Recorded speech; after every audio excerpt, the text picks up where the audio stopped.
போன வீடியோவில் lead generation எவ்வளோ இம்பார்ட்டன்ட்னு சொல்லியிருப்பேன். இந்த வீடியோவில் அதை யூஸ் பண்ணி எப்படி எங்கள் கிளைண்டோட பிஸ்னஸ்க்கு பெட்டர் ரிசல்ட்ஸ் எடுத்து கொடுத்துருக்கோன்னு டீட்டெயிலாக வித் ப்ரூஃபோட எக்ஸ்பிளைன் பண்ணுறேன். Hi guys, this is Day 4 of documenting my freelancing journey. 2 months முன்னாடி நாங்கள் ஒரு சர்வீஸ் பேஸ்ட் பிஸ்னஸ் பண்ணுறவங்கள ஆன்போர்ட் பண்ணியிருந்தோம். அவங்க எங்ககிட்ட வரதுக்கு முன்னாடி ஒரு டைம் கூட லீட் ஜென்ரேஷனோ இல்லை ஆடோ ரன் பண்ணதில்லை. அதுக்கப்புறம் நாங்கள் ஆன்போர்ட் பண்ணிவிட்டு அவங்களோட பிஸ்னஸை கம்ப்ளீட்டாக அண்டர்ஸ்டாண்ட் பண்ணிவிட்டு கேம்பெயின் ரன் பண்ண ஸ்டார்ட் பண்ணிட்டோம். இப்போ இவங்களுக்கு கிடைக்கிற லீடை தான் நீங்கள் ஸ்க்ரீனில் பார்க்குறீங்க. ஸோ இதிலிருந்து அவங்க கன்வர்ஷன்ஸ் எப்படி இருக்குது, அவங்க க்ரோத் எப்படி இருக்குன்றத நீங்களே அவங்க ஃபீட்பேக்கை கேளுங்க. Hi bro, DW marketing agency கூட சேர்ந்து ஒர்க் பண்ணுறது நான் ரொம்ப பெரிய ஒரு சந்தோஷமாக ஃபீல் பண்ணுறேன். நான் பிஸ்னஸ் ஸ்டார்ட் பண்ணுற முன்னாடி பார்த்தீங்கன்னா உங்கள்கிட்ட வந்து நான் பேசிட்டு இருந்தேன்.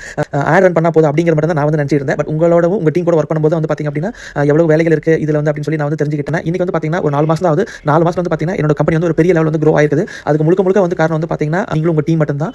இன்னும் நிறைய மல்டிபிள் பிஸ்னஸ் ஸோ இதிலிருந்தே உங்களுக்கு புரிஞ்சிருக்கும் லீட் ஜென்ரேஷன் எவ்வளோ இம்பார்ட்டன்ட்னு. இந்த எக்ஸலில் நம்ம பிஸ்னஸுக்கு கிளைண்ட்டை அட்ராக்ட் பண்ணுறதுக்கு நம்ம சைடில் என்னென்னலாம் செக் பண்ணணும் அண்ட் அவங்கள எப்படி அட்ராக்ட் பண்ணி ஃபாலோ பண்ணணும்னு எனக்கு தெரிஞ்சதை இதில் ஷேர் பண்ணியிருக்கேன். அது வேணும்னா நம்மளை ஃபாலோ பண்ணிவிட்டு கமெண்டில் லீட் இன்ஜின்னு டைப் பண்ணுங்கள். நானே உங்களுக்கு பர்சனலாக ஷேர் பண்ணுறேன். தேங்க்யூ.